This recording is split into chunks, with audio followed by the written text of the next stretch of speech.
सर्वप्रथम मी भारतीय जनता पार्टीच्या वतीनं आपणा सर्वांना आणि आपल्या माध्यमातून महाराष्ट्रातील आणि देशातील जनतेला विजयदशमीच्या उद्याच्या आजच शुभेच्छा देतो।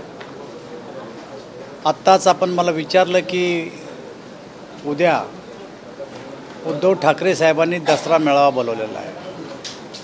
खरं तर दसरा मेळावा बोलवण्याची ही परंपरा आज नाही तर बाळासाहेबांपासून ही परंपरा चालत आलेली आहे। पण आपण बघितलं असेल तर बाळासाहेबांच्या काळामध्ये जे दसरे मेळावे व्हायचे त्या मेळाव्यामध्ये बाळासाहेब जनतेला आणि महाराष्ट्राला उद्देशून जे बोलायचे त्यातून वर्षभर जनतेच्या मनामध्ये एक ऊर्जा असायची, त्यातून एक सोनं लुटल्यासारखा जो आनंद असतो तो त्यांच्या शब्दातून प्रकट व्हायचा आणि जनता त्यातून काही बोध घ्यायची। परंतु आत्ताचे जे काही दसरे मेळावे यांचे चाललेत त्यांनी जे काही ट्रिझर प्रदर्शित केलं आपल्या लक्षात येईल उद्या की केवळ आणि केवळ या देशाचे प्रधानमंत्री नरेंद्रभाई मोदी, भारतीय जनता पार्टी आणि त्यांच्या ज्या ठरलेल्या गोष्टी आहेत की मुंबई तोडांची भाषा करणार, घटना बदलणार, मला असं वाटतं की या सगळ्या फेक गोष्टी आहेत। जनता यांच्या बोलण्याला आता जनतेचं यांनी कितीही दिशाभूलदरी केली तरी जनता आता कन्फ्यूज होणार नाही आणि त्यामुळे या दसरा मेळाव्याचं महत्त्व उद्या काय बोलणार आहे हे आजच आम्ही सांगू शकत असल्यामुळे जनतेच्या मनामध्ये या दसरा मेळाव्याबद्दल कुठल्याही प्रकारची काही फार गोडी आहे असं नाही आहे। काल राज्य मंत्रिमंडळाची बैठक झाली दसऱ्या संदर्भातच मात्र एकीकडे उद्धव ठाकरेंचा होत आहे, दुसरीकडे एकनाथ शिंदेंचा होणार आहे। यावेळेस 6 दसरा मेळावे होत आहेत। धनंजय मुंडे सुद्धा यावर्षी दसरा मेळाव्याला बीडमध्ये उपस्थित असणार। काही दसरे मेळावे मी सांगितल्याप्रमाणे गेले अनेक वर्षे होत आहेत, काही नवीन येत आहेत। जसे जसे दिवस बदलतात तसे तसे आता एक नवीन पद्धती सुरू झाल्या आहेत। आपलं कार्यकर्त्यांचं जनसमर्थन आपल्या पाठीशी दाखवण्यासाठी अशा प्रकारचे मेळावे प्रत्येक राजकीय पक्षाला, प्रत्येक व्यक्तीला करावं लागतात। तशातला तो एक भाग आहे। मनोज जरांगे पाटलांचा मराठवाड्यात खरं तर दसरा मेळावा होतो, कारण की मराठवाड्यात खरं विशेष करून भाजपला फटका पडला निवडणुकीत। कसं बघतं या दसरा मेळावा? हे बघा, इलेक्शनमध्ये हार आणि जीत होत असती। लोकसभेच्या निवडणुकीमध्ये आमची जरी हार झाली असली तरी ती आम्ही मान्य केलेली आहे। हा जनादेश आहे। येणाऱ्या ज्या निवडणुका आहेत त्या निवडणुका पुन्हा भारतीय जनता पार्टीनं ताकदीनं लढणार आहे, जनतेमध्ये जाणार आहे आणि आत्ता काही सरकारने जे काही जनतेच्या उपयोगी निर्णय घेतलेले आहेत ते जनतेला पटवून सांगणार आहेत। खरं तर मतं मिळत असतात ते जनतेचे कामं कोण करतं याच्यावर मतं मिळत असतात आणि आमच्या सरकारची जी काही 2.5-3 वर्षाची कामगिरी ती अत्यंत उत्तम कामगिरी, मागच्या 10 वर्षातली मोदीची जी कामगिरी आहे त्या कामगिरीवर आम्ही मतदारामध्ये जाऊन मतं मागणार आहे। हार आणि जीत होत असती। हार कशामुळे झाली याला एक कारण नसतं, जिंकला काय तर त्यालाही एक कारण नसतं। त्यामुळे कोणत्या मेळाव्याशी किंवा कशाशी हार जीतला जोडता येणार नाही। मुख्यमंत्री महत्त्वाचे निर्णय घेण्यात आले, खास करून समाजाला मोठ्या प्रमाणात छोटे जे जाती जमाती आहेत त्यांना महामंडळ असतील किंवा क्रीमी लेअर वाढवण्यासंदर्भातला एक निर्णय सरकारने घेतलेला आहे। तर त्याचा किती फायदा तुम्हाला वाटतंय की होऊ शकतो? त्याला जोडून विचारतो सर, वडेट्टीवार विरोधी पक्ष नेते त्यांचं म्हणणं आहे की सरकार इतके दिवस झोपलं होतं का, आता आचारसंहिता आठवड्यापर्यंत लागेल म्हणून निवडणुकीच्या तोंडावर मला वडवट्टीवार असू द्या, उद्धव ठाकरे साहेब असू द्या, शरद पवार साहेबाची राष्ट्रवादी असू द्या, त्यांच्या तोंडातून गेले 3 वर्ष आम्ही घेतलेल्या निर्णयाबद्दलचं एखादं चांगलं वाक्य निघालं असं एखादं उदाहरण दाखवून द्या। आम्ही जे कोणते निर्णय घेतो त्याला विरोध करणं हाच त्यांचा धंदा होऊन बसला आहे। आम्ही लाडकी बहिणा योजना आणली, प्रत्येक महिलेला आम्ही दर महिन्याला 1,500 रुपये देऊ लागलो, वर्षाला आम्ही 18,000 रुपये देऊ राहिलो। त्यांनी त्यांच्या चेलेचेपेट्याला पाठवून कोर्टामध्ये गेलेत, ही योजना आम्ही बंद करू अशा प्रकारचं वक्तव्य करणं सुरुवात केलं। त्यांनी आमच्या घेतलेल्या निर्णयाला त्यांनी कधी आमच्या बाजूनं भाषण केलं, त्यामुळे त्यांच्या या बोलण्याला आम्ही काही फार महत्त्व देत नाही। ते विरोधी पक्ष आहेत, त्यांचं ते काम करतात, परंतु जनतेच्या हिताचं काम जे आहे ते आमचं सरकार करत आहे। समाजासाठी जे निर्णय घेण्यात आलेले आहेत त्याचा परिणाम या निवडणुकीमध्ये कशा स्वरूपात? अशा कुठल्याही प्रकारचा निर्णय हा निवडणुका डोळ्यासमोर ठेवून घेतलेला नसतो। समाजाच्या काही मागण्या असतात, समाजाचे काही सरकारशी चर्चा झालेल्या असतात किंवा कधी कधी आपल्या याच्या अगोदरच ह्या गोष्टी झालेल्या असतात आणि त्याच्यामुळं निवडणूक डोळ्यापुढं ठेवून घेतलेले हे निर्णय नाही आहेत. मुख्यमंत्री पदावरून महाविकास आघाडीत रस्सीखेच पाहायला मिळते. याआधी उद्धव ठाकरे म्हणाले की मुख्यमंत्रीचं नाव जाहीर करा, घोषित करा, तर दुसरीकडे नाना पटोले देखील इच्छा व्यक्त करा. खरं तर ज्या दिवशी मुख्यमंत्री पदाचा उमेदवार जाहीर होईल त्या दिवशी हे तिघाचे 6 होतील. तिघ आहेत हे, याचे 6 होतील. आणि उद्धव ठाकरे साहेबाची ही चाल आहे की आत्ता जर का यांच्या तोंडून काढून घेतलं रे तर नंतर मला यांना पलटायला जागा राहणार नाही. पण शरद पवार हे त्यांचे गुरु आहेत, कारण गेले 5 वर्षे त्यांच्या बोलल्याप्रमाणेच खेळ चालला आहे सारा.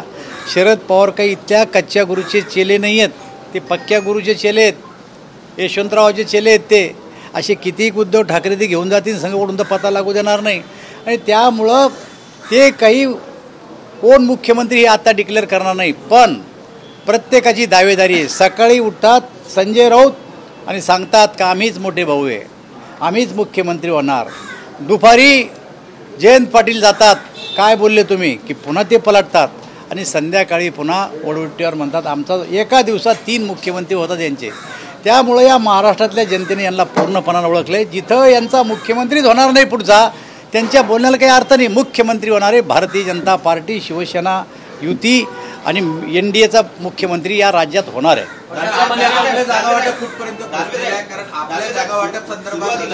यशस्वी बोलणी चालू आहेत. कुठल्याही जागेवर आमचा वाद नाही आहे.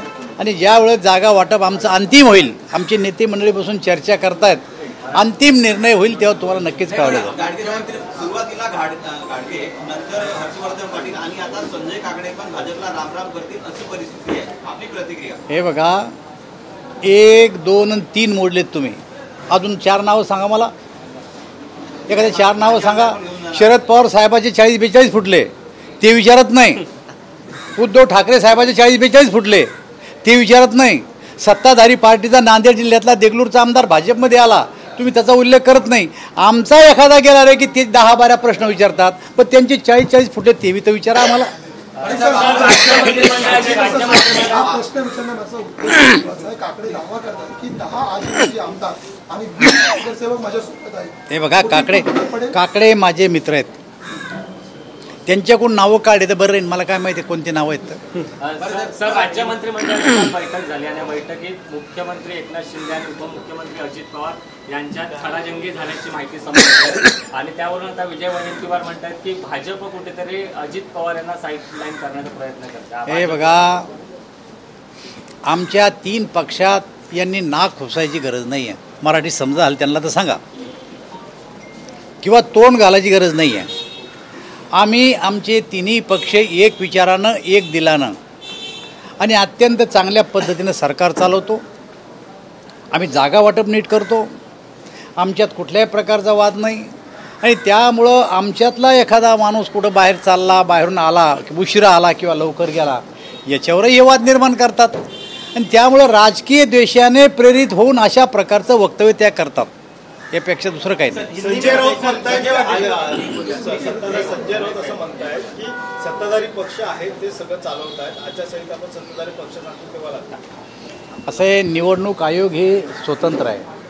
ते सरकारच्या बोलण्यावर काही आचारसंहितेच्या किंवा निवडणुकीच्या तारखा ठरवत नाही.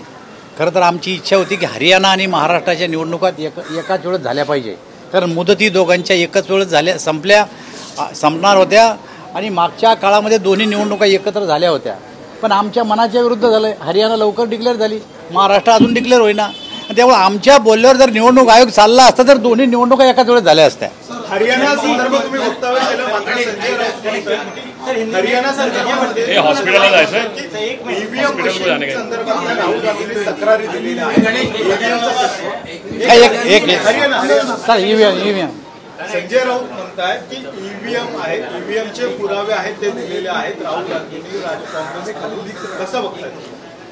ज्या ज्या ठिकाणी भारतीय जनता पार्टी जिंकली किंवा काँग्रेसच्या विरोधी पार्टी जिंकली त्या ठिकाणी प्रत्येक वेळेस ईव्हीएमवर ऑब्जेक्शन घेण्याचं काम किंवा तक्रारी करण्याचं काम काँग्रेसनं केलेलं आहे. मी राहुल गांधीसोबत पार्लमेंटमध्ये 20 वर्ष होतो. या 20 वर्षात मी काँग्रेसच्या तोंडून अनेक वेळेस ऐकलं, ज्या ठिकाणी भाजप जिंकली त्या ठिकाणी ईव्हीएमवर ऑब्जेक्शन. पण कर्नाटकामध्ये भाजप जिंकली त्या टायमाला ईव्हीएमवर ऑब्जेक्शन घेतलं नाही. मागच्या काळात राजस्थानला जिंकली त्या टायमाला ऑब्जेक्शन राजस्थानच्या संदर्भात घेतलं नाही. आत्ता हरियाणामध्ये जिंकली काँग्रेस पार्टी, तेव्हा EVMवर ऑब्जेक्शन घेतलं नाही. भारतीय जनता पार्टी जिंकली की EVM खराब आहे, काँग्रेस जिंकली की मग डांगोरा पिटायचा. मला असं वाटतं की हे जे लोक आहेत ना, सत्ता गेल्याच्या नंतर जे काही वेगळ्या अवस्थेत असतात त्या अवस्थेतून त्यांचं हे वक्तव्य आहे. पठाणवाडीमध्ये मालाडच्या काही चल, मुस्लिमांना हिंदी. नवरात्र साजरी केली जात होती. विजय वडेट्टीवार ने कहा है कि हरियाणा की हार से महाराष्ट्र कांग्रेस को सीखना चाहिए. राहुल गांधी ने भी कहा है आपस में लड़ो मत, मुख्यमंत्री पद के लड़ो मत, हमें चुनाव जीतने पे फोकस करना है. देखिए, जब लोकसभा का चुनाव हुआ तो इस लोकसभा के चुनाव में भारतीय जनता पार्टी को अकेले को 240 सीट मिले. अकेली पार्टी को जितनी कोई ये आघाड़ी है, कांग्रेस, राष्ट्रवादी, शिवसेना, देश भर की जितनी कुछ पार्टियां हैं, उनके सारे जितने सीट चुन के आए उससे ज़्यादा सीट बीजेपी के आए. एक दूसरी बात है कि जो 3 चुनाव हुए, ये 3 चुनाव में 14 का, 19 का और 24 का, ये 3 चुनाव में कांग्रेस के जितने सीट सब मिला के उससे भी ज़्यादा सीट चुनाव में भारतीय जनता पार्टी के आए. अब उनके 99 सीट आने के बाद उनको ऐसा लग रहा है कि देश में सत्ता हमारी आई है. ये सब गलत है. ये ऐसा बता रहे कि हम अब जीतने वाले, लेकिन हरियाणा के चुनाव ने उनको बता दिया कि भाई साहब एक बार चुनाव हो गया, इसके बाद इस देश में तुम्हारा कई राज्य तुम्हारी ताबे में नहीं आने वाला. अभी महाराष्ट्र में चुनाव है, हम बता देंगे महाराष्ट्र में या भारतीय जनता पार्टी और हमारे मित्र पक्ष का सरकार आने वाला है. इसके बाद और लड़ाई होने वाली है और हो सकता है कांग्रेस टूट भी सकती है.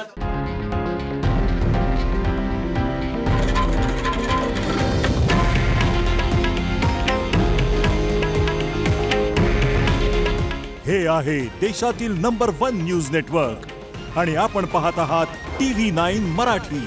काळजी तुमची, हित महाराष्ट्राचं.